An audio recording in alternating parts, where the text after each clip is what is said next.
Hello everyone, this is Sunil Jangra, your physics educator. Welcome back to the channel. तो कैसे आप सब? आई होप सभी अच्छे होंगे, अच्छे से पढ़ रहे होंगे। तो बेटा जी, आज हम कर रहे हैं one shot of wave optics. And इससे पहले हम रे ऑप्टिक्स का वन शॉट कर चुके हैं, ईएम वेव का वन शॉट कर चुके हैं। जैसा कि मैंने आप लोगों को बोला है कि इंग्लिश के पेपर से पहले आप लोगों को सारे का सारा फुल कंटेंट दे दिया जाएगा फिजिक्स से रिलेटेड, ठीक है।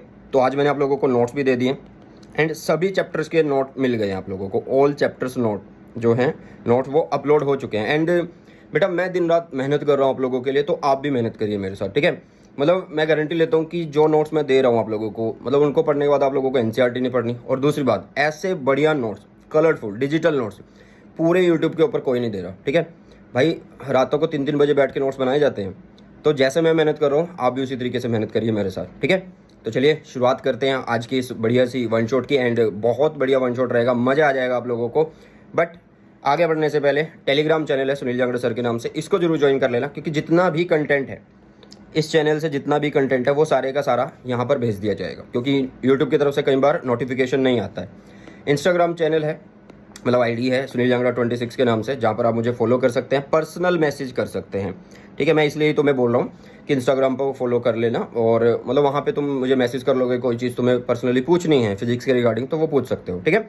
चलिए, तो एक बढ़िया से वन शॉट की शुरुआत करते हैं। जैसा कि मैंने बोला है, दिन रात मेहनत चल रही है तुम्हारे लिए, तुम भी मेहनत करो मेरे साथ। अरे कितनी देर का वन शॉट है? 1.5 घंटे 2 घंटे का है। निपटाओ इसे, देखो और अपना सिलेबस पूरा कर लो, ठीक है। एंड जो बच्चे बोल रहे हैं कि पीवाईक्यू करवा दो, एनसीईआरटी करवा दो, वो सब करवाया जाएगा।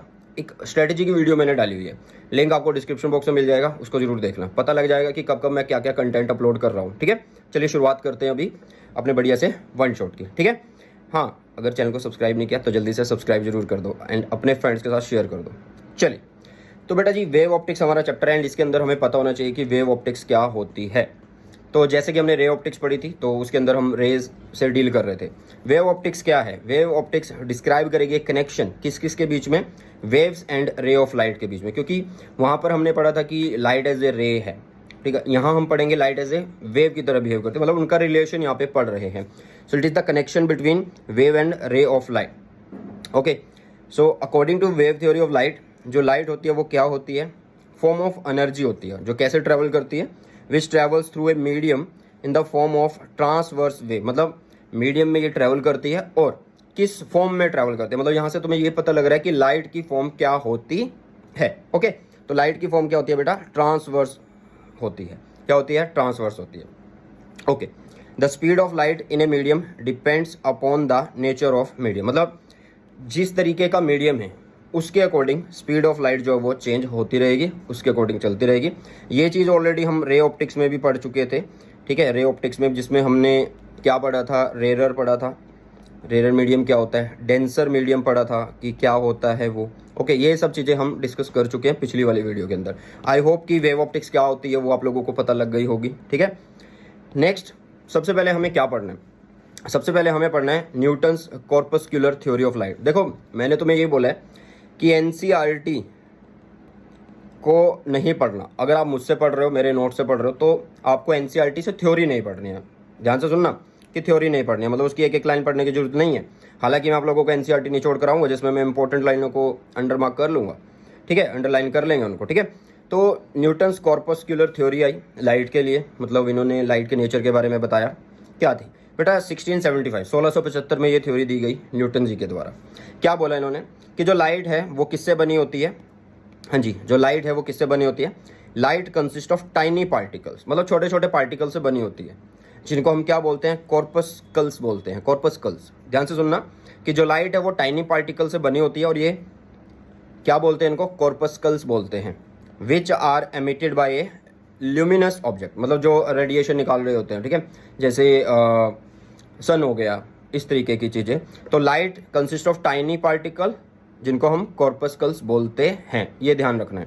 दूसरी बात क्या थी बेटा? दूसरी थी, ये जो कॉर्पस्कल्स होते हैं ये ट्रैवल करते हैं with speed of light in all direction. मतलब कॉर्पस्कल्स की अगर कोई तुमसे स्पीड पूछे तो वो क्या होगी? तो वो स्पीड ऑफ लाइट की तरह ही होगी और हर एक डायरेक्शन में होगी, इन ऑल डायरेक्शन। नेक्स्ट है, the corpuscles carry energy and momentum with them, वो अपने साथ, मतलब जो हमने बोला ना लाइट किससे बनी है? टाइनी पार्टिकल से बनी है, जिनको हम कॉर्पस्कल्स बोलते हैं। तो ये जो कॉर्पस्कल्स हैं ये अपने साथ एनर्जी एंड मोमेंटम को कैरी करते हैं। और ध्यान से सुनना, और जब ये टकराते हैं, when they strike retina of the I they produce sensation of vision. मतलब जब ये रेटिना होता है जो हमारी आंख का, उस पर टकराते हैं, स्ट्राइक करते हैं, तो देखने की सेंसेशन आ जाती है, सेंसेशन, ठीक है, सेंसेशन ऑफ विजन प्रोड्यूस हो जाता है, मतलब एक तरह से हम देख पाते हैं, ये हम कह सकते हैं, ठीक है। चलो नेक्स्ट है बेटा जी, corpuscles of different colour are different sizes. मतलब कॉर्पस्कल्स है ना, जो टाइनी पार्टिकल्स है, ये अलग अलग कलर के होंगे, और जो अलग अलग कलर के होंगे ना, तो उनके साइज भी अलग अलग होंगे, डिफरेंट, मतलब कोई बिल्कुल छोटा, कोई थोड़ा सा उससे छोटा, कोई उससे थोड़ा सा बड़ा, मतलब इस तरीके से होते तो छोटे ही हैं, ठीक है। और इन्होंने बता भी दिया है, इन्होंने अपनी थ्योरी में क्या बताया कि जो रेड कलर्ड होता है कॉर्पस्कल्स का, वो क्या होता है, लार्जर होता है किससे, ब्लू कलर से। किससे लार्जर होता है, किससे, ब्लू कलर से। ओके, नेक्स्ट अगर हम देखें तो नेक्स्ट है बेटा जी क्या, this theory could explain the reflection, refraction and rectilinear propagation of light. मतलब कोई तुमसे ये पूछने लग जाए कि जो कॉर्पस्कुलर थ्योरी थी न्यूटन की, उसने क्या क्या एक्सप्लेन किया, तो तुम बोलोगे कि उन्होंने भाई साहब तो नहीं बोल सकते, हमसे बहुत बड़े हैं, तो उन्होंने किस चीज़ को एक्सप्लेन किया बेटा, रिफ्लेक्शन को, रिफ्रैक्शन को and rectilinear propagation of light को इन्होंने बताया। अभी हम पढ़ के आए थे कि जो लाइट है वो तो ट्रांसवर्स होती है, ये आगे की थ्योरीज में हमें पता लगा, तो ध्यान से सुनते रहो। नेक्स्ट क्या है, नेक्स्ट हुआ आप लोगों के पास, the corpuscular theory could not explain interference. मतलब इन्होंने इंटरफेरेंस नहीं बताया हमें, इन्होंने इंटरफेरेंस नहीं बताया, ना ही डिफ्रैक्शन बताया और ना ही पोलराइजेशन ऑफ लाइट बताया। अभी तक जितनी बातें इन्होंने बोली वो लगभग हमें सही लग रही थी, लेकिन वो कहते हैं ना कि बकरे की माँ कब तक खैर बनाएगी, वो वाली बात हो गई है। तो भाई यहाँ पे क्या हुआ, लास्ट पॉइंट जो इन्होंने बोला वो थोड़ा सा मतलब दुनिया की जो मतलब माइंड है उसको सटका गया। इन्होंने क्या बोला, मतलब जो बड़े बड़े साइंटिस्ट हैं, दुनिया नहीं, दुनिया को तो क्या लेना है, जब साइंटिस्ट हैं तो वही बताएंगे ना क्या क्या कुछ थ्योरीज होती हैं, ठीक है। तो यहाँ पे देखो, speed of light in denser medium, इन्होंने बोला कि डेंसर मीडियम के अंदर क्या होती है, speed is more than speed of light in a rare medium. ये बात यहाँ पे गलत होगी, क्योंकि डेंसर मीडियम में तो स्पीड जो होती है वो कैसी होती है, डेंसर मीडियम में स्पीड जो होती है वो लेस होती है। कैसी होती है बेटा, लेस होती है। लेकिन इन्होंने तो ये बोल दिया कि लेस नहीं होती, ज़्यादा होती है, तो यहाँ पे ये फंस गए। बट ये चीज़ गलत होने के बावजूद भी चलती रही कई बार। क्यों चलती रही, क्योंकि इनकी खुद की एक बहुत बड़ा नाम था। न्यूटन कोई छोटे साइंटिस्ट नहीं थे, एक बहुत बड़े साइंटिस्ट थे, तो इसलिए इनका नाम चलता रहा, तो इस वजह से इस चीज़ को मानते गए। लेकिन उसके बाद 1678 में 1678 में कौन आ गए भी, हाइगन आ गए। तो इन्होंने अपनी थ्योरी दी। इन्होंने क्या बोला कि लाइट जो ट्रैवल करती है इन द फॉर्म ऑफ वेव्स, कि वेव की फॉर्म में ट्रैवल करती है, ठीक है। फिर उन्होंने बोला कि these wave travel in all direction with velocity of light, ये भी बात उन्हीं की तरह बोल दी, ठीक है, अच्छी लगी हमें भी। नेक्स्ट थर्ड इन्होंने क्या बोला, the waves of light of different colour have different wavelength. इन्होंने बोला कि जो डिफरेंट कलर की लाइट है ना, उसकी डिफरेंट वेवलेंथ होगी, ना कि साइज। इन्होंने वेवलेंथ की फॉर्म में बताया, ठीक है। चलो, तो बेटा कई बच्चे ये बोलेंगे कि ये क्या चीज़ है सर, बेटा ये थ्योरी है जो प्रूव्ड हुई हैं, तो इसलिए हम उन्हें पढ़ रहे हैं अभी तक, ठीक है। चलो नेक्स्ट क्या बोला, देखो इनिशियली होता क्या है, light waves were assumed to be longitudinal. जैसे कि अभी न्यूटन कॉर्पस्कुलर थ्योरी थी, उसके अंदर भी बताया गया था कि जो लाइट होती है वो लॉन्गिट्यूडनल होती है। But explanation of the phenomena of polarization, जब पोलराइजेशन का एक्सप्लेनेशन हुई तो पता लगा कि जो लाइट वेव है वो क्या है, वो तो एक ट्रांसवर्स वेव है। वो कैसे है, ट्रांसवर्स वेव है। ट्रांसवर्स वेव समझते हो ना, जैसे ईएम वेव, तो लाइट को हम एक तरह से ईएम वेव ही बोल रहे होते हैं, जिसके अंदर क्या होता है, इलेक्ट्रिक एंड क्या होता है, जिसके अंदर electric and magnetic field vector होते हैं, electric and magnetic field vector होते हैं, और एक दूसरे के आड़े होते हैं। आड़े मतलब ट्रांसवर्स, ट्रांसवर्स मतलब परपेंडिकुलर होते हैं, एक ऐसे चल रहा है और एक ऐसे चल रहा है, मतलब इस तरीके से हम बोलेंगे इसको, वो मैं ईएम वेव की बात कर रहा हूँ। नेक्स्ट है कि हाइगन theory could not explain reflection, reflection interfere, अरे कुड नॉट नहीं,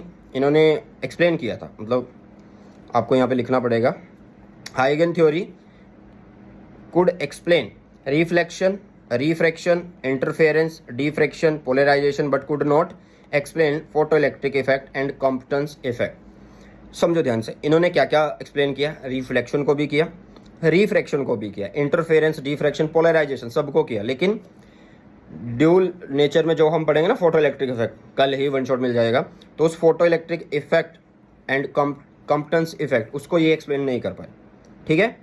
चलो नेक्स्ट है wave theory introduce the concept of wave front. मतलब वेव थ्योरी से हमें क्या पता लगा, एक वेव फ्रंट हमें पता लगी, क्या पता लगी, वेव फ्रंट हमें पता लगी। समझ रहे हो चीज़ों को, ठीक है। अच्छा, कुछ एक नोट यहाँ पे पूछा गया, इन्होंने बोल दिया ना कि भाई जो लाइट है वो मीडियम के साथ ट्रैवल कर रही है, तो इन्होंने बोला कि सन से जब लाइट आती है अर्थ तक आती है तो वहाँ पे तो कोई मीडियम नहीं होता, तो फिर क्या हुआ भाई। तो भाई 1850 में फोकाल्ट आए, उन्होंने बताया the whole universe with all matter and space is filled with a luminiferous medium and called ether. मतलब एक इथर मीडियम से भरा हुआ है, मतलब ये इतना ऐसा होता है कि इसकी डेंसिटी बड़ी लो और वेरी हाई इलास्टिसिटी का होता है। मतलब ये हमें फील नहीं होता कि हमारे आगे थपेड़े नहीं मारता। मान लो कोई भारी चीज़ है और वातावरण में एनवायरनमेंट में घूम रही है, फिर तो तुम्हें थपेड़े लगेंगे ना। समझ रहे हो चीज़ों को। चलो, तो आई होप कि अभी तक हमने जो पढ़ा है पिछले 10 मिनट से वो आप लोगों को समझ में आ गया होगा, ठीक है। तो बेटा मैं बार बार बोल रहा हूँ कि आप लोगों के लिए बहुत जी जान से ज़्यादा मेहनत करी जा रही है। दिन के मतलब सुबह 5 बजते हैं और रात के 11, 12, 2 बज जाते हैं, तब तक नोट्स बनते रहते हैं। वीडियो, क्या वीडियो देनी है बच्चों को, क्या कंटेंट देना, सिर्फ मेहनत करो, मेरे साथ करो। मैं औरों की गारंटी नहीं लेता हूँ, ठीक है। मेरे साथ मेहनत करो, 35 में से 35 मैं दिलवाऊँगा तुम्हें, ठीक है। एंड शेयर करो चैनल को, सब्सक्राइब अगर नहीं किया अभी तक तो सब्सक्राइब करो फटाफट से। चलो नेक्स्ट आता है बेटा जी वेव फ्रंट क्या होता है। अच्छा, वाटर है, ठीक है, वाटर है भाई। वाटर अभी खड़ा पानी है, स्टिल वाटर है। उदास हो तुम और क्या कर रहे हो, यहाँ पे एक स्टोन तुमने फेंक दिया, छोटा सा पत्थर फेंक दिया, कोई बजरी फेंक दी। अब क्या होगा, हमें क्या दिखता है कि इस तरीके की शेप दिखती है, ये सर्कुलर शेप दिखती है, बट ये सर्कुलर शेप ही क्या कहलाती हैं, ये वेव फ्रंट कहलाती हैं। ये क्या कहलाती हैं, वेव फ्रंट कहलाती हैं। होगा क्या कि इनसे वेव निकलेंगी, इनसे वेव निकलेंगी, इनसे वेव निकलेंगी, इनसे वेव निकलेंगी, ठीक है। इसी तरीके से इनसे वेव निकलेंगी। तो इन वेव के अंदर, इन वेव के अंदर क्या होता है भाई, पार्टिकल्स होते हैं। तो जो पार्टिकल, मान लो ये वाले पार्टिकल्स हैं, ये वाले, ये सारे के सारे फेस में हैं, सेम फेस में, तो इनको मिलाने से हमें क्या मिल जाता है, इनको मिलाने से हमें मिल जाता है वेव फ्रंट मिल जाता है। क्या मिल जाता है, वेव फ्रंट मिल जाता है। आई होप समझ में आया। तो डेफिनेशन भी पढ़ लेते हैं। वेव फ्रंट क्या है, a wave front is defined as the continuous locus, मतलब लगातार जो पॉइंट्स चल रहे हैं, कॉन्टिन्यूस लोकस मतलब एक तरह से मिलाना, all the particle of a medium, ये कोई एक मीडियम है, वाटर एक मीडियम है ना, तो इस मीडियम के पार्टिकल जो क्या कर रहे हैं, which are vibrating in same phase, ठीक है। क्या हो रहे हैं ये, which are vibrating in same phase, which are vibrating in same phase, मतलब सेम फेस में ये वाइब्रेट कर रहे हैं। तो भी हम देख लेते हैं कि कितने टाइप्स भी होते हैं। तो टाइप्स ऑफ वेव फ्रंट कितने हैं बेटा जी, 3 है। एक स्फेरिकल वेव फ्रंट होता है, एक सिलेंड्रिकल और एक प्लेन वेव फ्रंट होता है आप लोगों के लिए, ठीक है। तो स्फेरिकल, सिलेंड्रिकल, प्लेन क्या चीज़ है, इनको एक बार समझते हैं। देखो सिंपल सी बात है, स्फेरिकल वेव फ्रंट क्या होगा, जिसमें जो सोर्स है ना, जिससे लाइट निकले, वो एक पॉइंट की तरह हो। When source of light is a point source, मतलब कोई एक बल्ब है और उससे लाइट निकल रही है, ठीक है। मान लो ये एक बल्ब है, इस बल्ब से रेज निकल रही हैं, तो इन रेज को के ऊपर जो पार्टिकल्स होंगे जो सेम फेस में होंगे इन ऑल डायरेक्शन, उनको हम मीट कर देंगे और उसको बोलेंगे क्या, स्फेरिकल वेव फ्रंट। इसको क्या बोलेंगे, स्फेरिकल वेव फ्रंट बोलने वाले हैं। तो ये रहा आप लोगों के पास स्फेरिकल वेव फ्रंट। नेक्स्ट आता है आप लोगों के पास क्या, कि इसका जो एम्पलीट्यूड होता है वो किस तरीके से गिवन होता है, कि जैसे जैसे डिस्टेंस बढ़ता जाएगा वैसे वैसे इसका जो एम्पलीट्यूड है वो खत्म होता जाएगा। खत्म इन द सेंस आप लोग बोल सकते हो कि डिक्रीज होता जाएगा। हाँ जी, क्या कह सकते हो कि डिक्रीज होता जाएगा। अच्छा, इंटेंसिटी के बारे में एक बार थोड़ा सा पढ़ लेते हैं। इंटेंसिटी का मतलब क्या है, इंटेंसिटी का मतलब है कि जो आपकी लाइट है, मतलब वहाँ पे कैसी हो, ज़्यादा हो, मतलब एक तरह से ब्राइट आप लोग बोल सकते हो, ठीक है। मतलब मैक्सिमम की मैं बात कर रहा हूँ, कहीं पे ये मिनिमम भी हो सकती है, कहीं पे ये मिनिमम भी हो सकती है, जिसको हम क्या बोल देंगे, जिसको हम डार्क बोल देंगे। तो इंटेंसिटी जो होगी वो क्या होगी, एम्पलीट्यूड के प्रोपोर्शनल होगी, बट स्क्वायर के प्रोपोर्शनल होगी, ठीक है। तो इस चीज़ को याद कर लेना, क्योंकि इसके ऊपर कॉन्सेप्चुअल बेस्ड क्वेश्चन आ जाता है, ठीक है। कॉन्सेप्चुअल बेस्ड क्वेश्चन आ जाता है इसके ऊपर। अच्छा, इसके जो नोट्स हैं वो ऑलरेडी डिस्क्रिप्शन बॉक्स में मिल जाएगा आपको उसका लिंक, और टेलीग्राम चैनल पे अपलोड कर दिए हैं, तो उसको देख लेना एक बार। नेक्स्ट आता है हमारे पास सिलेंड्रिकल वेव फ्रंट। सिलेंड्रिकल मतलब ट्यूब होती है ना हमारे पास, ट्यूब, तो ट्यूब मतलब जिसमें आप लोगों के पास जो सोर्स ऑफ लाइट है वो कैसा हो, एक लीनियर फॉर्म में हो, लेंथ की फॉर्म में हो, ठीक है। When source of light is linear the wave front is cylindrical. तो इसमें इंटेंसिटी सेम रहेगी, लेकिन जो एम्पलीट्यूड है वो क्या होगा, 1/√r होगा। r मतलब इससे जितना दूर जा रहे हैं, इससे जितना दूर जा रहे हैं उसका अंडर रूट। इनकी डेरिवेशन हमारे कोर्स में नहीं है, so that's why we are here writing only formula. Okay, next है plane wave front. Plane wave front क्या होता है, when source of light is very far off. देखो ध्यान से सुनो, मतलब source of light very far हो, मतलब कौन सा हो सकता है भाई, दोनों हो सकते हैं, कोई भी हो सकता है, या तो पॉइंट हो सकता है या लीनियर हो सकता है। जब इनसे लाइट रेज बहुत दूर तक चली जाती हैं, बहुत दूर तक चली जाती हैं, तो आगे जाके वो कैसी वेव फ्रंट बनाती हैं, प्लेन वेव फ्रंट बनाती हैं। कैसी वेव फ्रंट बनाती हैं, प्लेन वेव फ्रंट बनाती है। तो एम्पलीट्यूड और इंटेंसिटी के बीच का जो रिलेशन है वो एक बार ढंग से पढ़ लेना आप यहाँ पे, ठीक है। ये रिलेशन सिर्फ एक बार काम आएंगे कि कितना इंटेंसिटी होती है, ये सब चीज़ें, मतलब कोई ऐसा नहीं है कि डेरिवेशन तुम्हें आएगी, ऐसा बिल्कुल भी नहीं है। नेक्स्ट आता है बेटा जी हाइगन्स प्रिंसिपल, जिन्होंने वेव थ्योरी ऑफ लाइट दी थी, मतलब इन्होंने वेव थ्योरी ऑफ लाइट को एक्सप्लेन किया था, ठीक है। तो वैसे तो 1850 में फोकाल्ट जी जो आए थे उन्होंने इस चीज़ को करके भी दिखाया था। तो सुनो भी ध्यान से, यहाँ पर हम एक वेव फ्रंट ले रहे हैं जिसको हम क्या बोल रहे हैं, इनिशियल वेव फ्रंट बोल रहे हैं। और इस इनिशियल वेव फ्रंट के ऊपर कुछ पॉइंट्स हैं, ये पॉइंट्स हैं, ये पॉइंट्स हैं, ये और ये जो पॉइंट्स हैं, ध्यान से सुनना, क्योंकि हाइगन प्रिंसिपल यही चीज़ हमें समझाता है कि जो वेव फ्रंट है वो बनता कैसे है। Every point on given wave front, जिनको हम प्राइमरी वेव फ्रंट बोलते हैं या इनिशियल वेव फ्रंट बोलते हैं, acts as a fresh source of new disturbance.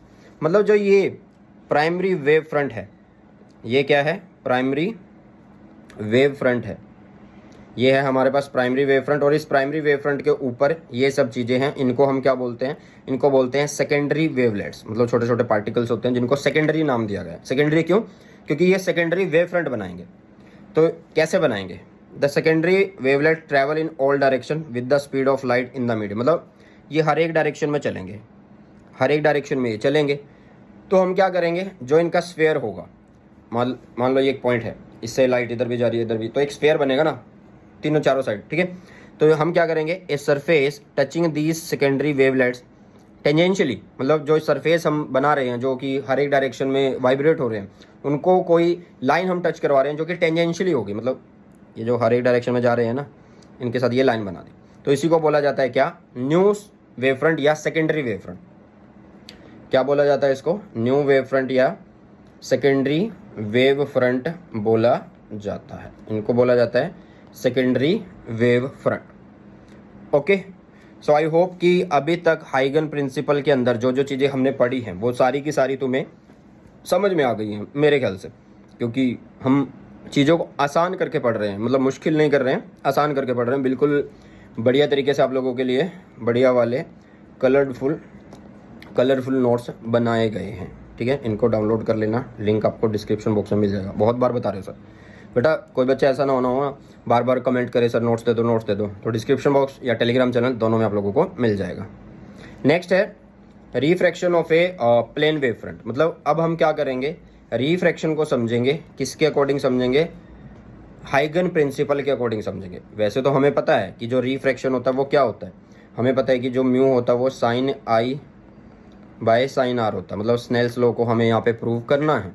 किसको प्रूव करना है, स्नेल्स लॉ को हमें यहाँ पे प्रूव करना है। तो एक बार देख लेते हैं इसको, सुनो अब ध्यान से भाई। यहाँ पे क्या है, ये एक रेयर मीडियम है, ठीक है, और ये क्या है, ये एक डेंसर मीडियम है। ये कौन है बेटा जी, ये एक डेंसर मीडियम है। ओके, समझ में आ रही है इतनी चीज़ें, एक रेयर मीडियम है और दूसरा इज डेंसर मीडियम, ठीक है। अब देखो यहाँ से रे जब आई तो यहाँ पे एक नॉर्मल हम बनाएंगे, यस बिल्कुल बनाएंगे, ठीक है। यहाँ से एक रे आई तो यहाँ पे भी एक नॉर्मल बनाना चाहिए, बना देते हैं, बट यूज़ नहीं है अभी उसका हमें यूज़ नहीं चाहिए, ठीक है। चलो इतनी चीज़ तो समझ में आ गई होगी आई होप। ओके चलो यहाँ पे देखो, अब हुआ क्या, मान लो इसके अंदर कुछ पार्टिकल्स हैं, मान लो ये वाला जो पार्टिकल है, ये वेव फ्रंट कैसे बनता है, भाई हम उस पार्टिकल से क्या करते हैं, हम उस पार्टिकल से एक सर्कल बना लेते हैं। जैसे कि हमने देखा ना, यहाँ बनाया, यहाँ पे हमने एक सर्कल बनाया ना। क्यों बनाया? क्योंकि हर एक डायरेक्शन में ये पार्टिकल जा रहे हैं, वेवलेट्स जा रहे हैं, तो इनके ऊपर हमने एक सरफेस बना लिया, टेंजेंट बना लिया, ठीक है। तो ऐसे ही यहाँ पे हुआ कि ये जो है इसको हमने आगे की तरफ एक आर्क लगाई, क्योंकि रिफ्रैक्शन होना है तो ये किसकी तरफ जाएगी, नॉर्मल की तरफ जाएगी, यस। तो ये होगी इधर, बट हमें तो लाइट नहीं पढ़नी ना, वेव पढ़नी है। अब हुआ क्या भाई, इसके सामने मतलब जो सेम फेस में होगा वही तो पार्टिकल चाहिएगा हमें, यस। तो मतलब यहाँ पे हम एक पार्टिकल मान लेते हैं। तो कहने का मतलब ये हुआ कि भाई जितना टाइम या डिस्टेंस ये पार्टिकल ने ट्रैवल करा शायद ये उतना हो, बट ऐसा नहीं हो सकता। यहाँ पे तो स्पीड कुछ और हो सकती है, यहाँ पे कुछ और हो सकती है। तो इसलिए हम यहाँ पे ये बोल देते हैं कि भाई यहाँ से जो सामने वाला होता है उसको मीट करने से ही तो हमारे पास क्या आएगा, वेव फ्रंट आएगा। तो इसी को बोलते हैं हम incident wave front. I hope पता लग गया होगा। अब ये इंसिडेंट वेव फ्रंट आया, अब यहाँ पे ये पार्टिकल चला यहाँ से और यहाँ पे पहुँच गया। मतलब जब ये पार्टिकल यहाँ से यहाँ आया, ये पार्टिकल ने यहाँ से यहाँ तक की अपनी उड़ान भर ली। जब ये उड़ान भरी तो हमने इसको भी मीट कर दिया। तो ये हमारा क्या बन गया, ये हमारा रिफ्रैक्टेड वेव फ्रंट बन गया। समझ में आया? चलो, आई होप कि ये सब चीज़ें आप लोगों को समझ में आ गई हैं। अब इसके बाद देखो ध्यान से, इसके बाद क्या है कि भाई मान लो फर्स्ट मीडियम जो उसमें जो स्पीड है वो v1 है, दूसरे मीडियम में जो स्पीड है वो v2 है, और टाइम मैं दोनों के लिए सेम रख लेता हूँ। मतलब ये यहाँ से लेके यहाँ तक आने में टाइम सेम लेता है और ये यहाँ से यहाँ तक आने में टाइम सेम लेता है। मतलब ये पार्टिकल यहाँ तक पहुँचने में डिस्टेंस जो ट्रैवल करता है वो सेम टाइम में कवर करता है जितना ये पार्टिकल करता है, ठीक है। तो इसलिए मैं इस डिस्टेंस को कैसे लिख सकता हूँ, मतलब BC को कैसे लिख सकता हूँ, वेलोसिटी इंटू टाइम, मतलब v1 इंटू टाउ कर सकता हूँ, और इधर v2 इंटू टाउ कर सकता हूँ। ये चीज़ समझ में आ रही होगी, ठीक है। तो वही लिखा हमने, v1 और टाउ। अब मुझे प्रूफ क्या करना है, रिफ्रैक्शन को प्रूव करना, मतलब स्नेल्स लॉ को प्रूव करना। किसको प्रूव करना है? स्नेल्स लॉ को प्रूव करना। तो स्नेल्स लॉ को कैसे करेंगे, mu is equal to sine i by sine r हम करने वाले हैं। क्या करने वाले हैं? Sine i by sine r से हम करने वाले हैं, ठीक है। तो अब हम इसके कोडिंग भी लिख लेते हैं। तो साइन को कैसे लिखेंगे भाई, देखो ये एक इंसिडेंट वेव फ्रंट है, तो ये इंटरफेस के साथ एंगल बनाएगा, तो इसको हमने बोला आई एंगल। और ये यहाँ से अब रिफ्रैक्ट हो गया है तो यहाँ पे एक एंगल बना रहा है जिसको हमने आर बोला। ये परपेंडिकुलर ही होगा, ये कितना होगा, परपेंडिकुलर होगा, ठीक है। इतनी चीज़ें समझ में आ रही है, ठीक है। अब देखो ध्यान से, तो अगर मुझे साइन निकालना है तो मैं कहाँ से निकालूंगा, साइन आई तो मैं यहाँ से निकालूंगा। मतलब ये परपेंडिकुलर 90 डिग्री है, ये एंगल है तो इसके सामने परपेंडिकुलर, ये बेस हो गया और ये हाइपोटेनस हो गया, ठीक है। ये कितना हो गया, हाइपोटेनस। तो मैंने वही किया। रुको, साइन अगर निकालना तो परपेंडिकुलर v1 टाउ और नीचे हाइपोटेनस, तो ये हो गया। सिमिलरली मैं नीचे से यूज़ कर लूँगा किसको, साइन आर को। तो अभी तक मैंने क्या किया, साइन और साइन आर को निकाल लिया और उनको डिवाइड करके ये लिख दिया, जो कि मेरे पास आ रहा है sine i by sine r is equal to v1 by v2। But sine i upon sine r जो है वो तो रिफ्रैक्टिव इंडेक्स के इक्वल होना चाहिए ना, जो कि कितना होता है, एब्सोल्यूट रिफ्रैक्टिव इंडेक्स। कितना बोला जाएगा, ये प्लस c और नीचे v होता है, या ऊपर v1 v2 होगा। मतलब एक मीडियम में स्पीड फिर दूसरे मीडियम में स्पीड, क्योंकि हमने यहाँ पे v1 ही मानी है ना स्पीड। तो ओके चलो, तो इन दोनों को डिवाइड करा और हमारे पास ये मिल चुका है। अब अगर देखो, अगर मैं c को रिप्रेजेंट करूँ speed of light in vacuum, तो मैं n1 को कैसे लिख सकता हूँ, मतलब इसका रिफ्रैक्टिव इंडेक्स में कैसे लिख सकता हूँ। तो n1 को मैं लिख सकता हूँ c बाय v1 से, और n2 को लिख सकता हूँ c बाय v2 से। आई होप समझ में आया होगा, ठीक है। क्योंकि रिफ्रैक्टिव इंडेक्स तो यही होता है ना, स्पीड ऑफ लाइट ऊपर, नीचे मीडियम में लाइट। तो मीडियम में हमने v1 मानी है, नीचे v2 मानी मीडियम में दूसरे में, तो ये हमने लिख लिया।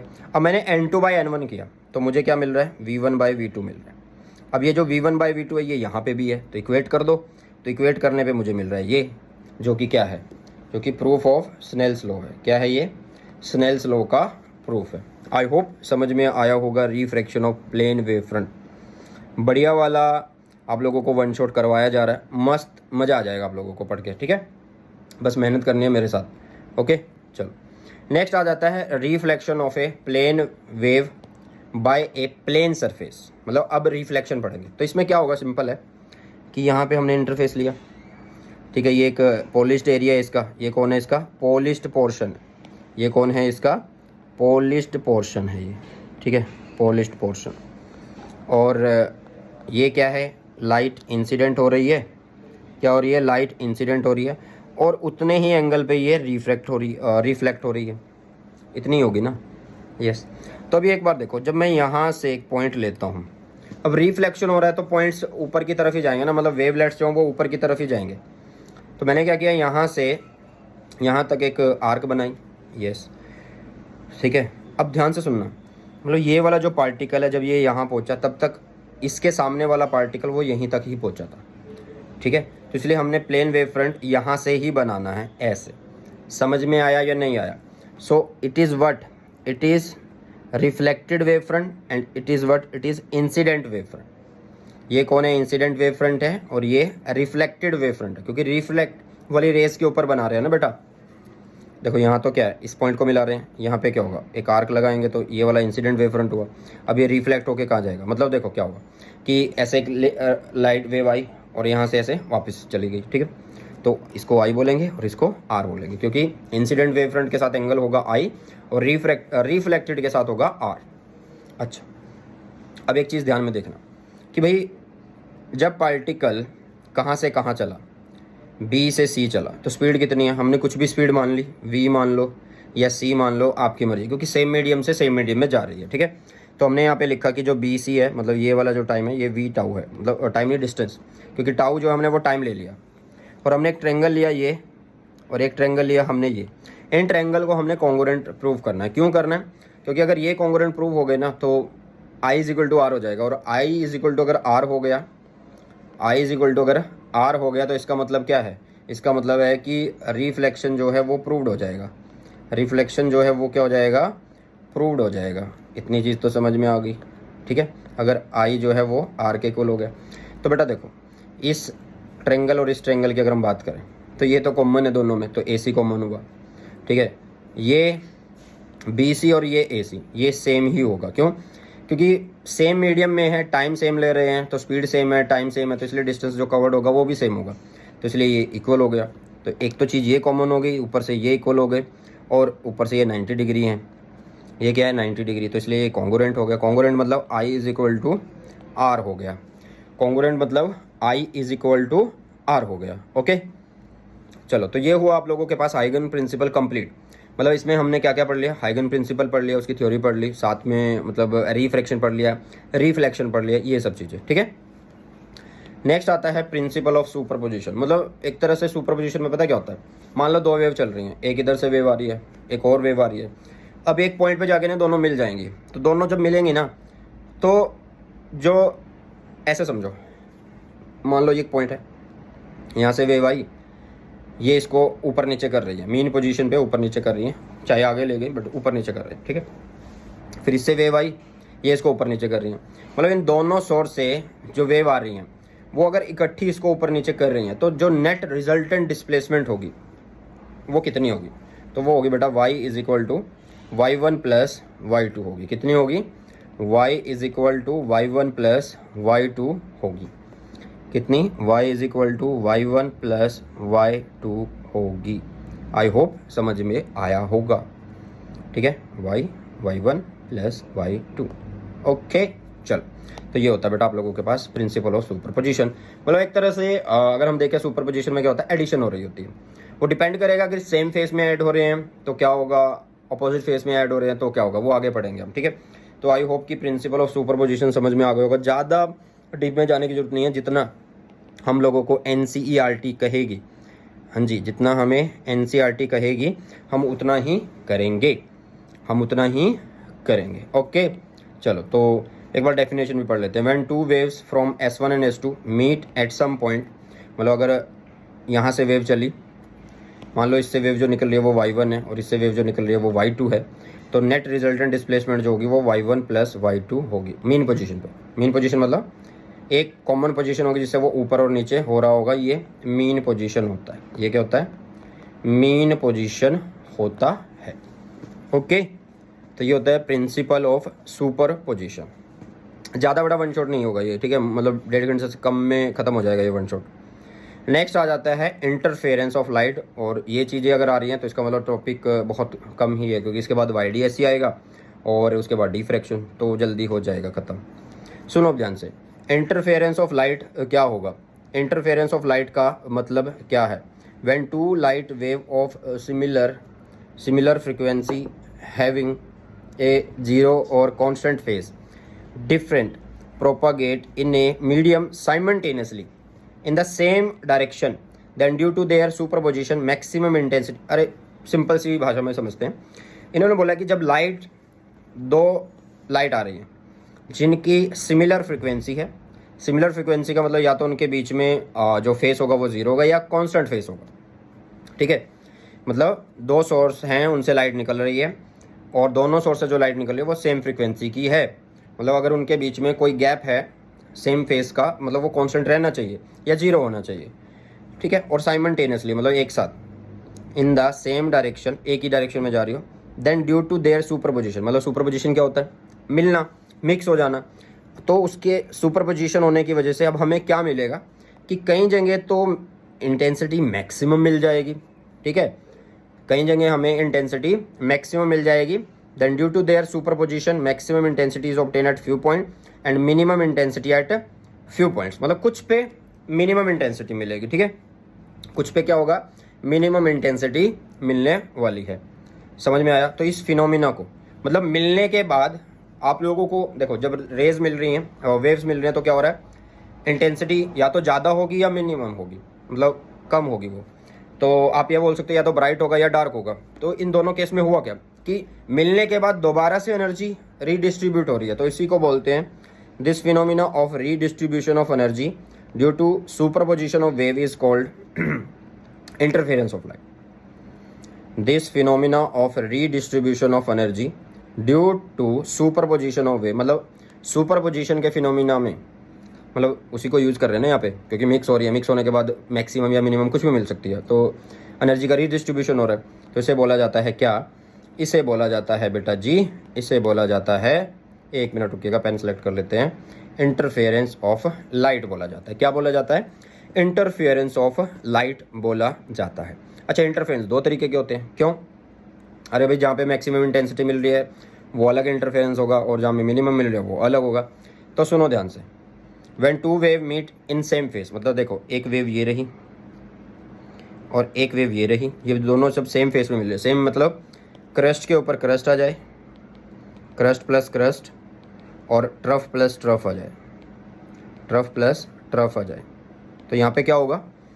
तो हमें मतलब देखो पॉजिटिव में पॉजिटिव हो रहा है तो एडिशन हो रही है ना, मतलब मैक्सिमम इंटेंसिटी मिलेगी। तो वो कहलाता है कंस्ट्रक्टिव इंटरफेरेंस। मतलब जब लाइट जो होती है, टू वेव जो होती हैं, मतलब किसी दो सोर्स से निकल रही हैं, जिनको हम कोहेरेंट बोलते हैं। कोहेरेंट क्या होता है उसको भी समझेंगे। तो उसको बोला जाता है कंस्ट्रक्टिव इंटरफेरेंस। क्या बोला जाता है? कंस्ट्रक्टिव इंटरफेरेंस, ठीक है। डिस्ट्रक्टिव जहाँ पे उल्टे होंगे, उल्टे मतलब अपोजिट फेस में हो जाए। अपोजिट फेस का मतलब जो इंटेंसिटी है, हाँ जी, जो इंटेंसिटी है वो क्या हो जाए? मिनिमम हो जाए। इंटेंसिटी कैसी हो जाए? मिनिमम हो जाए, उसको बोलते हैं। When two wave meet in opposite phase intensity of light is minimum is called the destructive interference, is called the destructive interference। I hope समझ में आ गया होगा। तो यहाँ पे देखो रिजल्टेंट ऊपर मिल रही है क्योंकि ये मैक्सिमम इंटेंसिटी का, तो यहाँ पे मिनिमम है, तो ये एक पॉजिटिव वाली और एक नेगेटिव वाली मिल रही है। अच्छा, ये कम ज़्यादा भी हो सकती है। मान लो ये ऊपर वाली 7 है और नीचे वाली -6 है, तो वो थोड़ी सी यहाँ पे मिलती, फिर तुम्हें कहाँ पे मिलती? वो यहाँ पे मिलती, क्योंकि वो प्लस की वैल्यू होती ना, समझे? चलो, तो इंटरफेरेंस समझ में आ गया होगा, कंस्ट्रक्टिव समझ में आ गया होगा और डिस्ट्रक्टिव समझ में आ गया होगा। मतलब अब हमें क्या करना है? अब हमें इसकी डेरिवेशन करनी है। तो डेरिवेशन को एक बार समझ लेते हैं ध्यान से, सुनिएगा ध्यान से। अब एक्सप्रेशन करने वाले हैं, ठीक है। क्या करने वाले हैं? एक्सप्रेशन। तब तक तुम रिवाइज करो, मैं थोड़ा सा चाय पी लूँ जल्दी से। अरे बहुत गर्म है। चलो, अब यहाँ पे देखो, एक्सप्रेशन फॉर रिजल्टेंट इंटेंसिटी, मतलब जो इंटेंसिटी हम बोल रहे हैं, जिसको हम कभी मैक्सिमम बोल रहे हैं, क्या बोल रहे हैं? कभी तो हम इसको मैक्सिमम बोल रहे हैं और कभी हम इसको मिनिमम बोल रहे हैं, यही बोल रहे हैं ना। तो ये मिनिमम और मैक्सिमम कब हो रही होंगी, कब हो रही होंगी, उसके लिए एक डेरिवेशन कर लेते हैं। तो देखो, यहाँ पे एक सोर्स है S, यहाँ पे एक सोर्स है S, सॉरी ये S1 ये S2, इन दोनों से वेव निकल रही हैं। एक की जो वेव की इक्वेशन है वो है y1 = a sin omega t। अगर SHM पढ़ा है तो आप लोगों को ये पहले से आता होगा, अगर SHM पढ़ा है तो ये पहले से आता होगा, सो डरने की जरूरत नहीं है, याद कर लेना। y1 = क्या? a sin omega t and y2 is what? b sin omega t plus 5। हाँ जी, y1 क्या है? y1 is a sin omega t and y2 is what? b sin omega t plus phi होता है, ठीक है।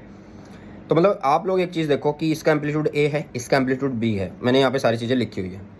और ये जो फाई है ये क्या है, देखो यहाँ पे ये ओमेगा टी, यहाँ पे ये ओमेगा टी, दोनों सेम थे बट ये चीज़ एक्स्ट्रा आ रही है। तो ये एक तरह से फाई जो है वो एक तरह से कांस्टेंट फेस डिफरेंस है। फाई जो है वो क्या है, कांस्टेंट फेस डिफरेंस है।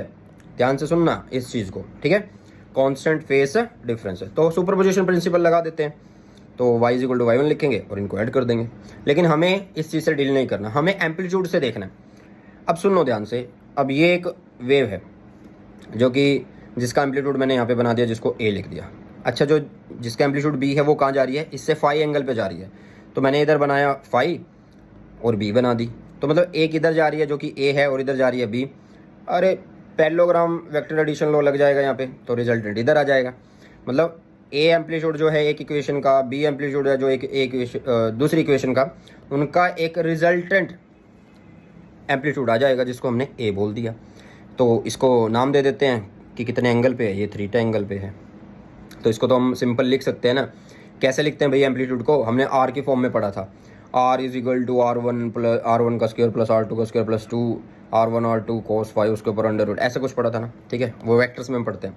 तो हम डायरेक्ट ही लिख रहे हैं यहाँ पे रिजल्टेंट एम्पलीट्यूड ए को कैसे लिखेंगे, इसका ए है तो इसको हम ए स्क्वायर लिखेंगे, इसका बी है तो इसको बी स्क्वायर लिखेंगे, प्लस 2AB cos फाई और इसको करेंगे अंडर रूट, इसको क्या करेंगे अंडर रूट कर देंगे।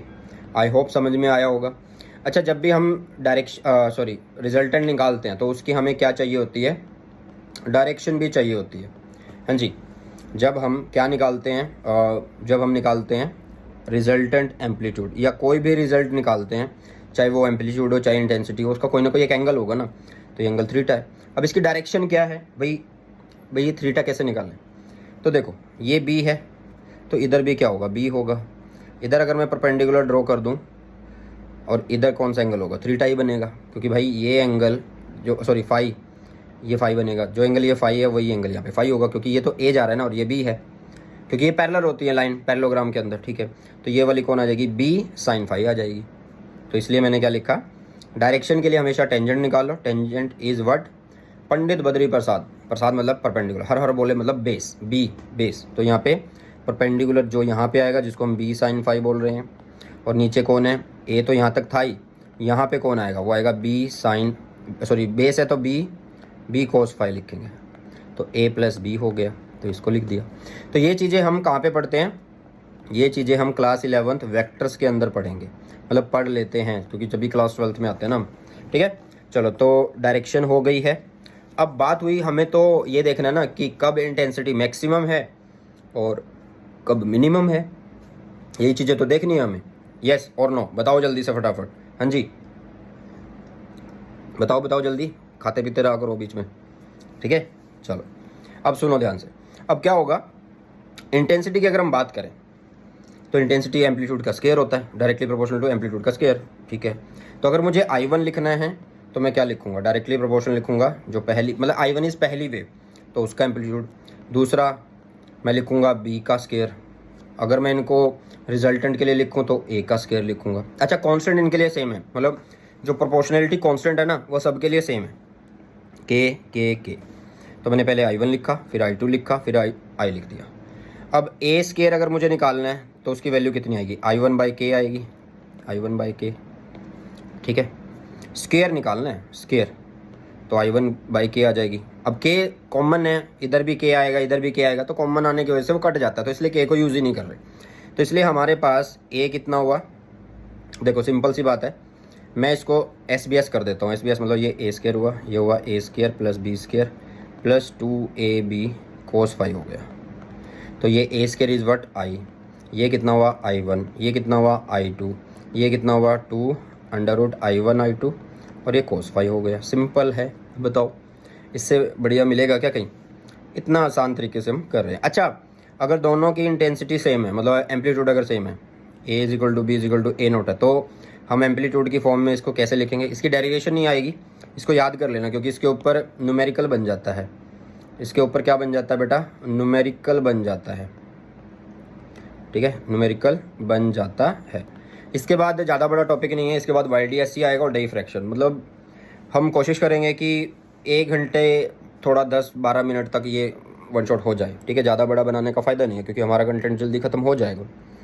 अब सुनो, तो ये हो गया हमारा किसका फॉर्मूला, इंटेंसिटी का फॉर्मूला। और जब इनका एम्पलीट्यूड सेम है तो हम ए को ऐसे लिख सकते हैं, 2a0, a0 is the maximum amplitude, cos phi constant phase difference, नीचे 2 हम लिखेंगे।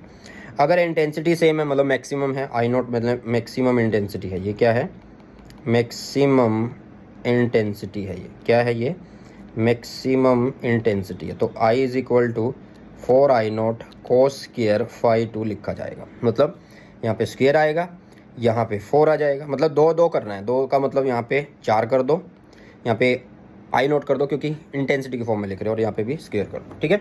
तो मतलब कहने का मतलब ये दोनों फॉर्मूले एक बार याद कर लेना क्योंकि बहुत ज़्यादा ज़रूरी है कि जब इंटेंसिटी इक्वल होगी या सेम होगी तो आप लोग इस तरीके से लिख सकते हैं, ठीक है, मज़ा आ जाएगा। चलो नेक्स्ट, अब कंस्ट्रक्टिव में क्या करना होगा हमें। अभी तो हमने इंटेंसिटी जो निकाल लिया वो फाइनल के लिए निकाल लिया ना, रिजल्टेंट के लिए निकाल लिया। अब कंस्ट्रक्टिव और डिस्ट्रक्टिव के लिए निकालते हैं। देखो बेटा, अगर आप लोगों को कंस्ट्रक्टिव इंटरफेरेंस करवाना है तो इसके लिए आई क्या होना चाहिए, मैक्सिमम होना चाहिए, यस। तो एक बार मैं आई का फॉर्मूला यहाँ पे लिख देता हूँ, इट इज़ व्हाट, I1 का स्क्वायर, यही है ना, देखो ये रहा, I1 का स्क्वायर नहीं है, सॉरी, अंडर रूट से बाहर होगा, एक मिनट रुको, I1 plus I2 plus 2 under root I1 I2 cos phi, ये होगा ना, ठीक है। अब देखो ध्यान से, अगर मुझे कंस्ट्रक्टिव इंटरफेरेंस चाहिए तो मैक्सिमम इंटेंसिटी होनी चाहिए। मैक्सिमम इंटेंसिटी मतलब आई मैक्सिमम होना चाहिए। जब भी कॉस आ रहा हो, जब भी साइन आ रहा हो, तो मैक्सिमम मिनिमम निकालना बड़ा आसान हो जाता है। तो cos फाई को कैसे लिखेंगे कि +1 हो, तभी तो मैक्सिमम बनेगा। अरे भाई आई, ये आई मैक्सिमम कब होगा, जब इसकी वैल्यू 1 हो जाएगी, तो ये हमने लिख दिया ये। अच्छा, cos फाई 1 का मतलब क्या है, इसका मतलब ये है कि जो फाई की वैल्यू वो या तो 0 हो या 2 पाई हो या 4 पाई हो, इस तरीके से होना चाहिए। मतलब आप इसको phi is equal to 2n pi से लिख सकते हैं। अरे भाई गलत थोड़ा बोल रहे हैं हम। अब n की वैल्यू अगर मैं 0 लिखता हूँ तो ये 0 हो जाएगा, n की वैल्यू अगर मैं 1 लिखता हूँ तो ये 2 पाई हो जाएगा, अगर मैं 2 लिखता हूँ तो 4 पाई हो जाएगा, 4 पाई होने वाली नहीं, 4 पाई, ठीक है। फिर उसके बाद 3 इज 6 पाई, मतलब एक तरह से इवन मल्टीपल चल रहा है पाई का, ठीक है। तो ये हो गया आप लोगों के पास phase difference, phi is phase difference. अच्छा, अब ध्यान से सुनना सभी बच्चे कि भाई एक होता है पार्ट डिफरेंस, मतलब एक वेव चली फिर दूसरी वेव आई। अब जरूरी तो नहीं है ना कि एक वेव और दूसरी वेव दोनों सेम डिस्टेंस कवर करके आई हूँ, कम ज़्यादा भी हो सकता है। तो एक फेज डिफरेंस होता है, सॉरी फेज नहीं, पार्ट डिफरेंस होता है जिसको हम बोलते हैं डेल एक्स से। अच्छा, इसका एक रिलेशन होता है डेल एक्स का, किसके साथ, फाई के साथ। फाई मतलब कांस्टेंट फेज के साथ, तो वो होता है कुछ इस तरीके से। इसको एक बार देख लेना, ये बहुत ज़्यादा ज़रूरी है, इसको एक बार देख लेना कि path difference is equal to lambda by 2 pi and into में यहाँ पे क्या है, फाई है, ठीक है। अब हमें कुछ नहीं करना भाई, ये कंडीशन याद थी और इसके लिए निकाल लिया, तो इसको यहाँ पे पुट कर दो। जैसे हमने इसको पुट किया यहाँ पे, तो ये बना लैम्डा 2 पाई, यहाँ पे हुआ 2n लैम्डा, सॉरी पाई, तो पाई से पाई कैंसिल, 2 से 2 कैंसिल, तो n लैम्डा हो गया। तो जब भी पार्ट डिफरेंस n लैम्डा होगा तो वो क्या होगा, मैक्सिमम इंटेंसिटी होगी। वो क्या होगी, मैक्सिमम इंटेंसिटी होगी। आई होप समझ में आ गई होगी। हाँ जी, जब भी आपका पार्ट डिफरेंस n लैम्डा होगा किसके अंदर, इंटरफेरेंस के अंदर, तो वो कंस्ट्रक्टिव इंटरफेरेंस होगा। तो यही चीज़ें हम पुट कर देंगे यहाँ पे।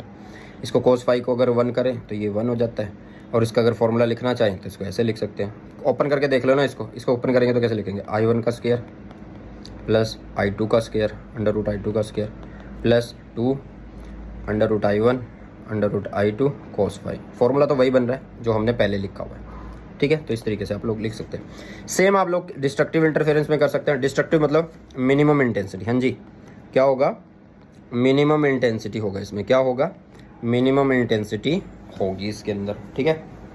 अब मिनिमम इंटेंसिटी है तो इसका मतलब क्या होगा, इसका मतलब है कि cos फाई की वैल्यू 0 से कम भी हो सकती है ना, -1 हो सकती है, तो -1 कर दे।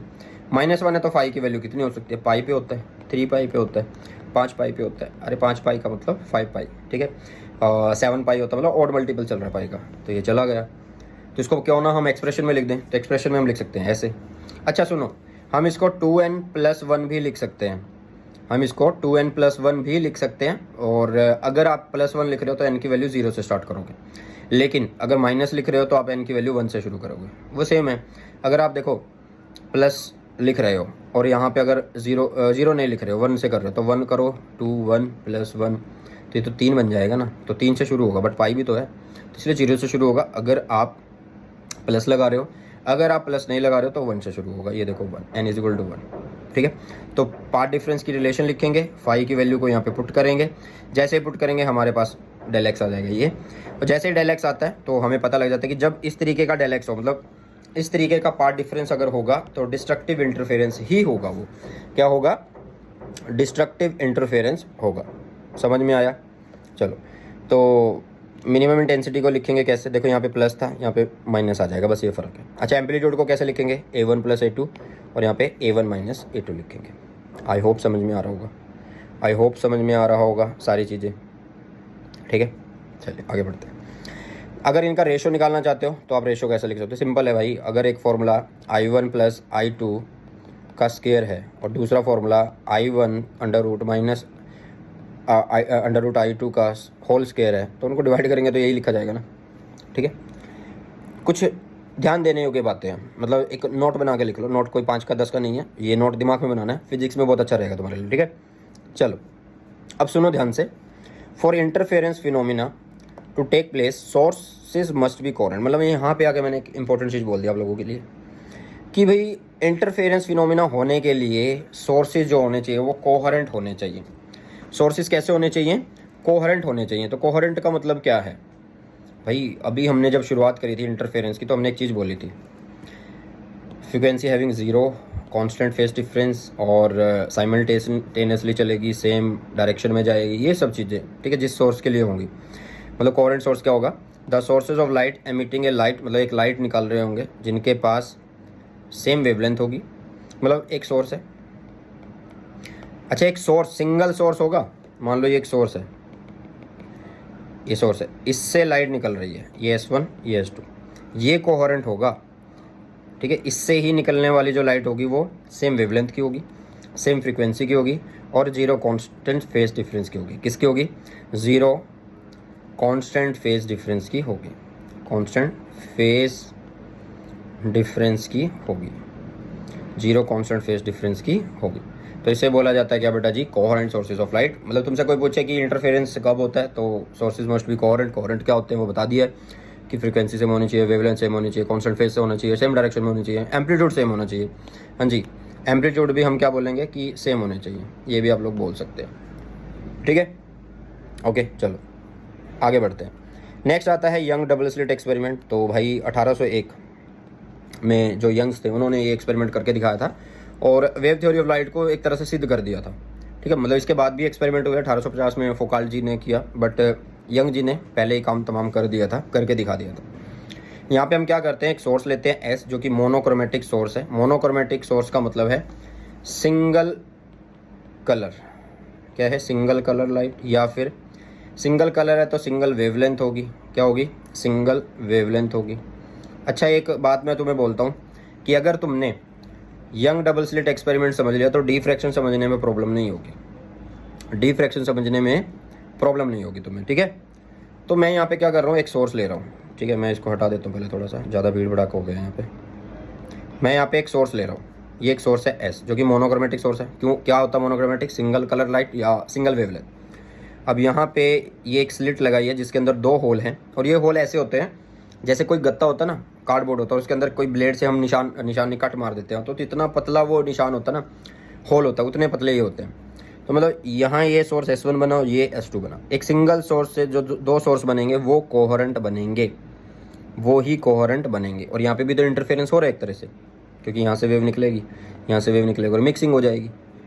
ठीक है, अच्छा इन दोनों के बीच में S1 एंड S2 के बीच में जो डिफरेंस है वो है कितना? D। ये एक डबल स्लिट बोला जा रहा है, अगर किसी में एक ही होल है तो उसको सिंगल स्लिट बोला जाएगा। ये एक स्क्रीन है जिसके ऊपर हमें क्या मिलता है? पैटर्न मिलता है। हाँ जी, ये एक स्क्रीन है जिसके ऊपर हमें क्या मिलता है? पैटर्न मिलता है। तो ये पैटर्न हो गया आप लोगों के लिए, इतना भी समझ में आ गया। ठीक है, देखो ये सोर्स का सेंटर है तो हमने यहाँ पे एक सेंटर लिख दिया O। ये इस सोर्स से लाइन लगा दी, ये इस सोर्स से लाइन लगा दी। ठीक है, अब यहाँ से जो लाइन निकल रही है ना, मतलब जो वेव निकल रही है, हमने ये मान लिया कि वो पॉइंट P पे जाके मिल रही है, ये पॉइंट P पे जाके मिल रही है। और ये भी मान लिया कि जो पॉइंट P है वहाँ पे हमें जो पॉइंट P है वहाँ पे हमें क्या मिल रहा है? मैक्सिमम मैक्सिमम इंटेंसिटी मिल रही है, वहाँ पे हमें क्या मिल रहा है बेटा, मैक्सिमम इंटेंसिटी मिल रहा है। मैक्सिमम इंटेंसिटी का मतलब कि भाई वहाँ पे हमें ब्राइट फ्रिंज मिल रहा है। ब्राइट फ्रिंज मतलब वहाँ पे लाइट हमें ज़्यादा मिल रही है, एक्सपोर्ट मिल रहा है लाइट का, जिसमें ज़्यादा मतलब एक एरिया है जहाँ पे लाइट बहुत ज़्यादा है। ठीक है, चलो, तो इसका मतलब ये वे पहले पहुँच जाएगी, ये वे बाद में पहुँचेगी। ऐसा क्यों? क्योंकि इसको भाई ज़्यादा डिस्टेंस कवर करना है, इसको कम डिस्टेंस कवर करना है। यस, तो एक चीज़ देखो, अगर मैं यहाँ से एक वेव भेज रहा हूँ, यहाँ से एक वेव भेज रहा हूँ, तो यहाँ से भी एक सेंटर से ऐसे इनका रिजल्टेंट बना सकता हूँ ना, बना सकते हैं। और इस रिजल्टेंट को मैंने थीटा बोल दिया। अगर ये थीटा है तो ये भी थीटा होगा और ये भी थीटा होगा।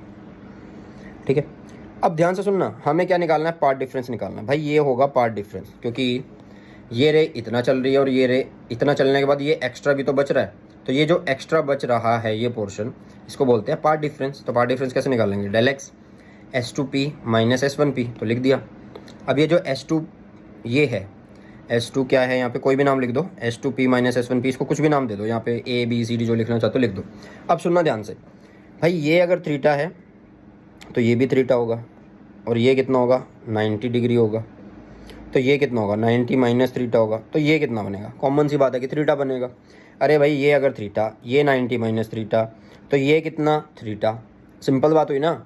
चलो, तो ये थीटा हो गया। तो इसका मतलब इस थीटा के सामने इट इज़ परपेंडिकुलर, ये बेस और ये हाइपोटेन्यूस।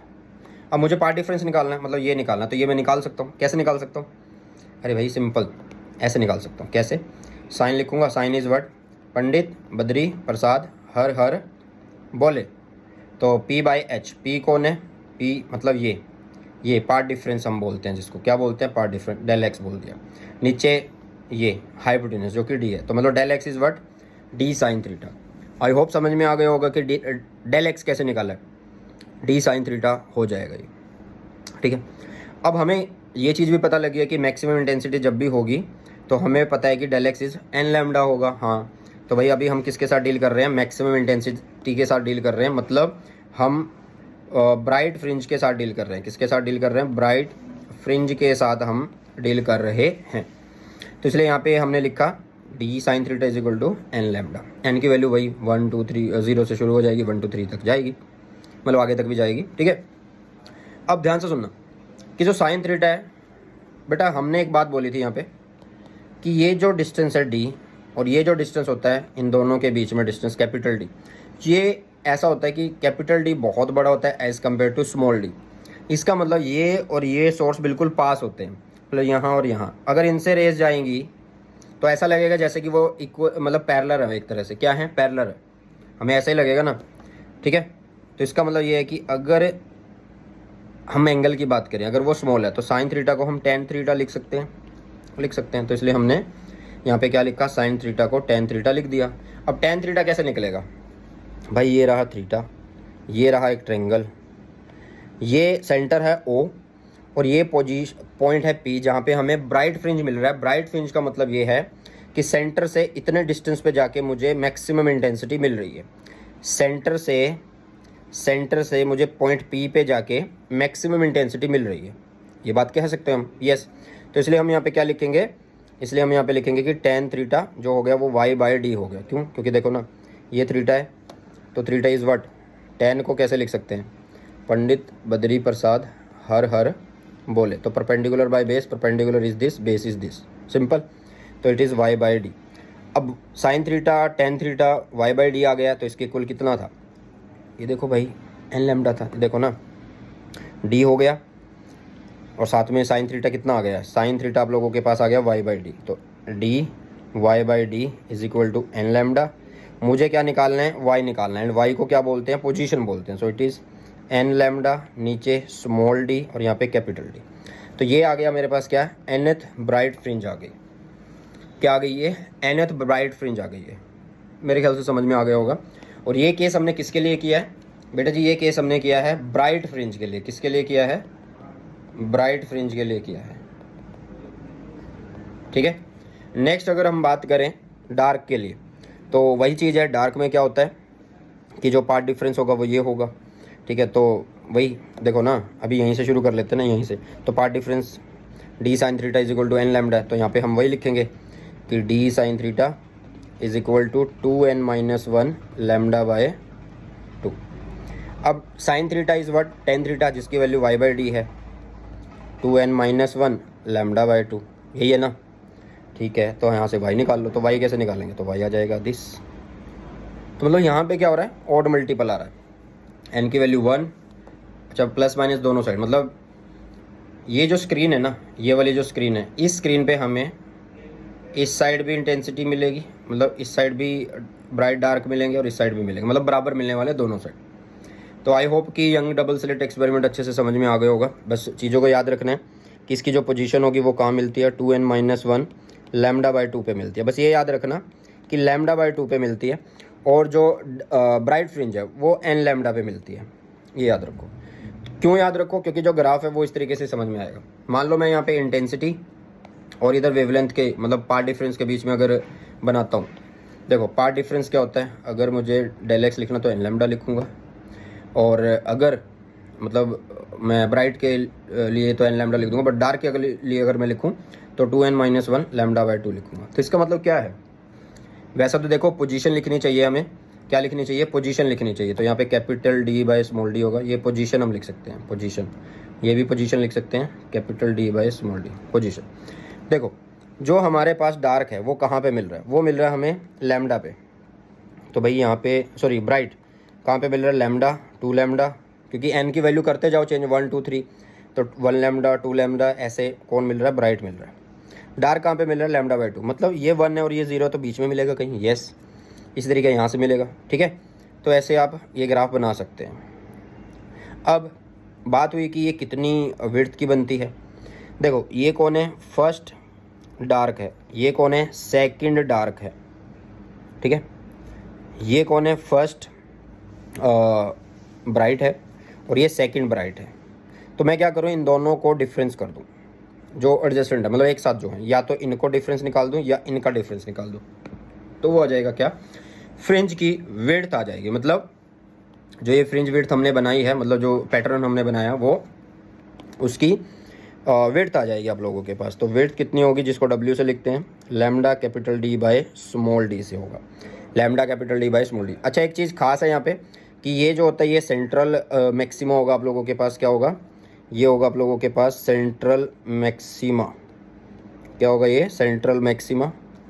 ये होगा फर्स्ट ब्राइट, मतलब फर्स्ट मैक्सिमा, मैक्सिमा ये सेकेंडरी मैक्सिमा, इस तरीके से दोनों साइड चलेगा।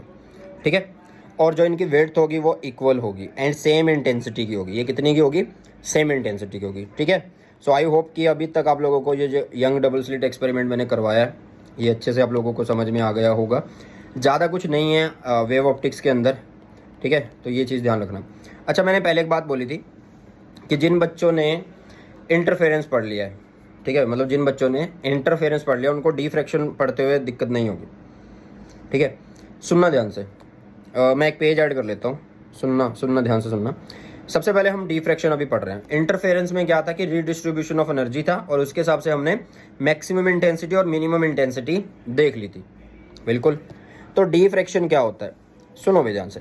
मान लो ये एक इंसिडेंट वेव फ्रंट है, होना क्या था कि ये सीधी जानी चाहिए थी, लेकिन क्या हुआ कि ये कॉर्नर से बैंड हो गई। मतलब ये कुछ इस तरीके से मिली हमें कि देखो यहाँ से यहाँ तक जो पोर्शन था भाई, यहाँ से यहाँ तक, ये तो हमारा शेडो रीजन होना चाहिए था, ये तो हमारा शेडो रीजन होना चाहिए था ना, ये शेडो रीजन होना चाहिए था, यस। लेकिन शेडो रीजन के अंदर भी हमें लाइट मिल रही है, लाइट मिल रही है। मतलब उस लाइट, एक सिंपल सा तरीका है, मान लो ये एक ओपेक्यू है, इसका कोई कॉर्नर है, और यहाँ पे एक स्क्रीन है, यहाँ से एक सोर्स है, लाइट यहाँ से यहाँ जाएगी, पूरी लाइट मिलनी चाहिए यहाँ पे, लेकिन यहाँ पे लाइट नहीं मिलनी चाहिए थी, नहीं मिलनी चाहिए थी, मैं ये बोल रहा हूँ। लेकिन कमाल क्या हुआ कि यहाँ पे लाइट मिली, इतना पोर्शन मिला, उसमें भी लाइट मिली, मतलब शेडो रीजन के अंदर भी लाइट मिलेगी।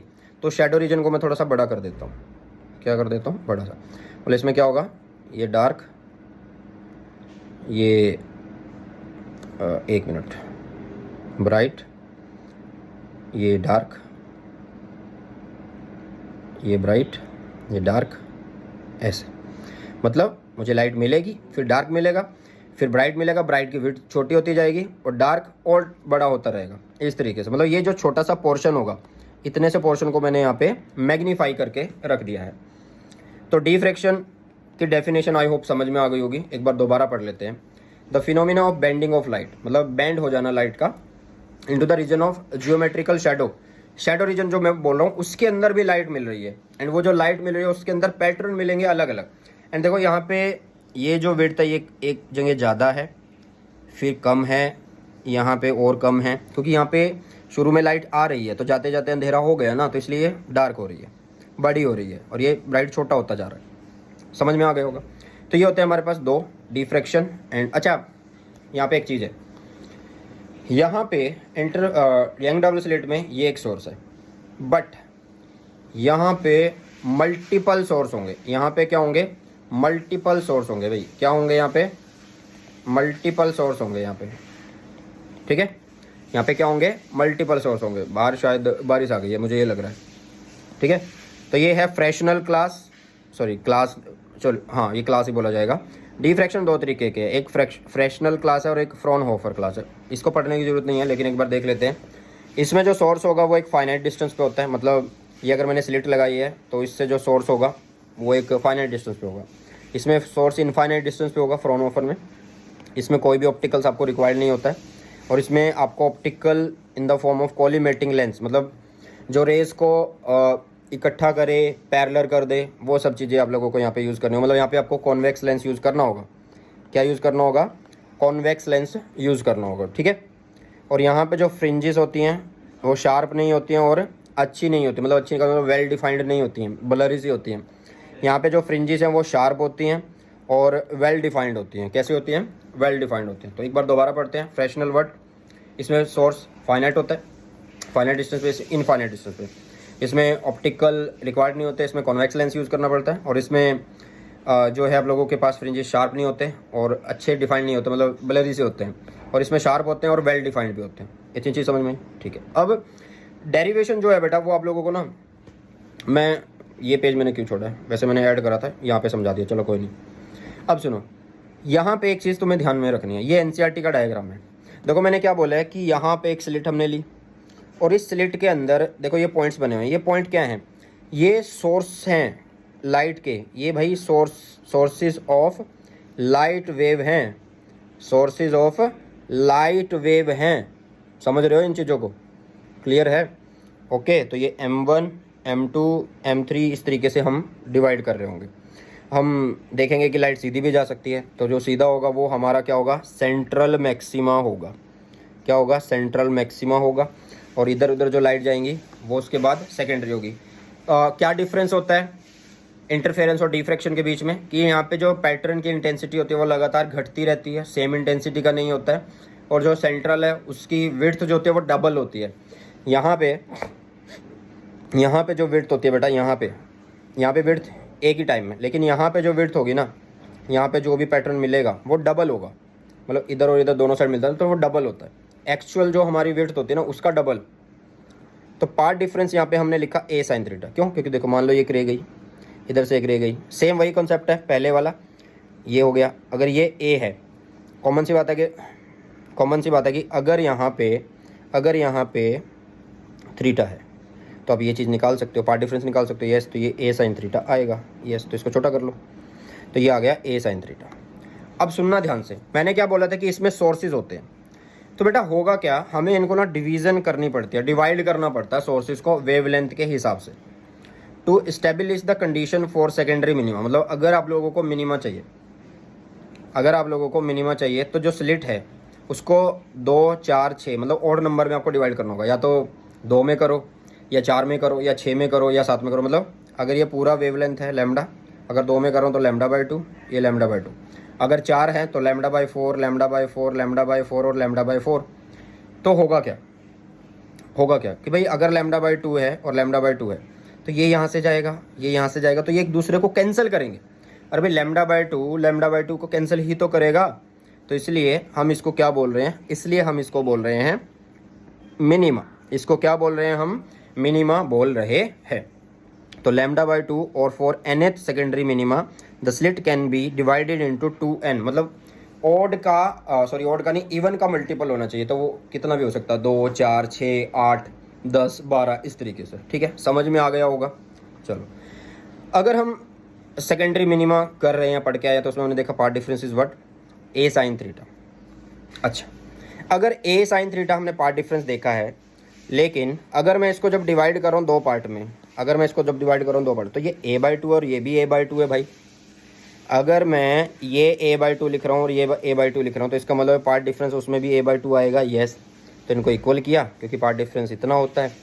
ठीक है, तो यहाँ से हमें आ गया मिनिमा के लिए कंडीशन। साइन थीटा को आप फिर से निकाल सकते हैं, वही y करके, यहाँ पे d निकाल के वही y/d कर सकते हैं, बट हमें ज़रूरत नहीं है।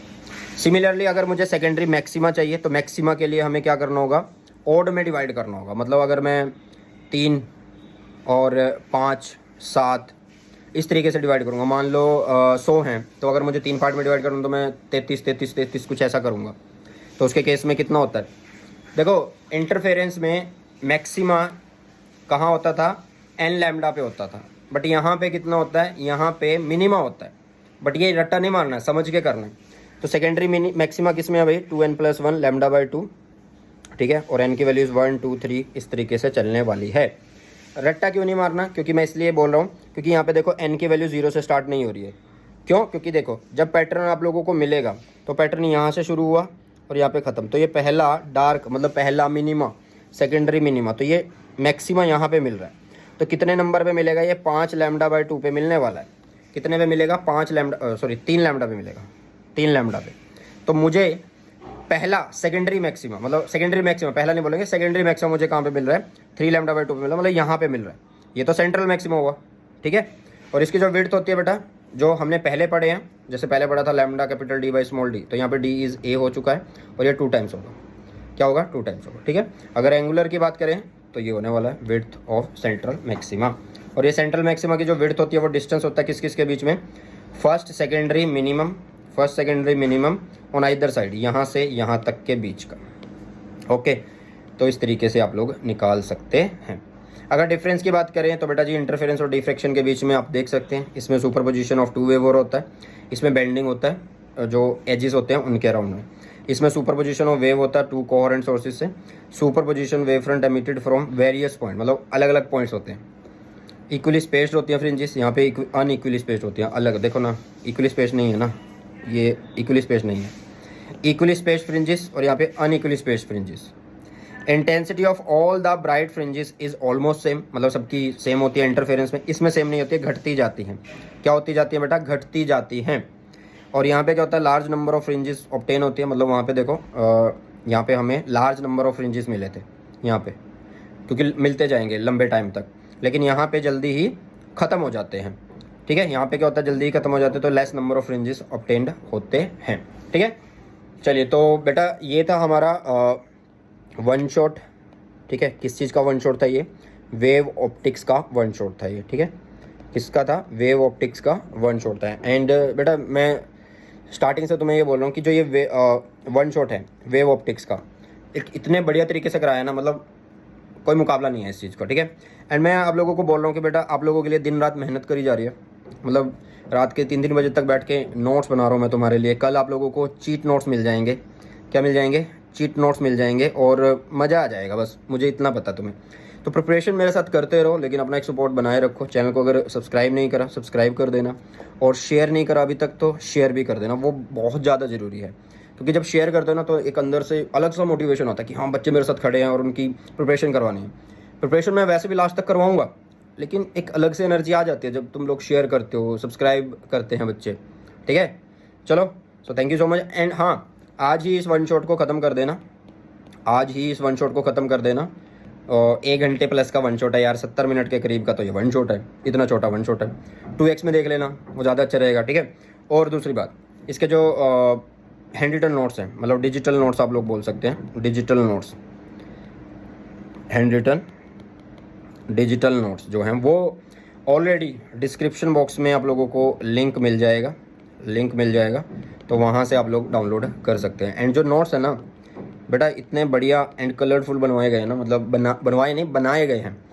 मतलब सुबह 3 बजे उठ जाता हूँ कभी नोट्स बनाने के लिए, कभी लेक्चर प्रिपेयर करना है, कभी कोई वीडियो शूट करनी है, सब चीज़ें सिर्फ आप लोगों के लिए। मेहनत करो मेरे साथ, मैं तुम्हारे साथ खड़ा हूँ, तुम्हारा बड़ा भाई, मेहनत करवाने के लिए। बस ये है कि तुम मेहनत कर लोगे ना मेरे साथ तो हम फोड़ देंगे भाई, 35 आउट ऑफ 35। वो मेरे जो बेस्ट फ्रेंड है ना भारत पंचाल केमिस्ट्री वाले, तो वो कहते भी हैं चलो मिल के फोड़ते हैं। वही बात है कि मिल के फोड़ेंगे, ठीक है, फिजिक्स को मिल के फोड़ेंगे। बट वही है ना, मेहनत करनी है, साथ देना है। सब्सक्राइब नहीं किया तो सब्सक्राइब कर लेना, टेलीग्राम चैनल को ज्वाइन कर लेना। चलिए इसी के साथ इस वीडियो सेशन को करते हैं समाप्त एंड मिलते हैं जल्दी से हमारे नए सेशन में। बाय बाय, टेक केयर, जय हिंद, वंदे मातरम।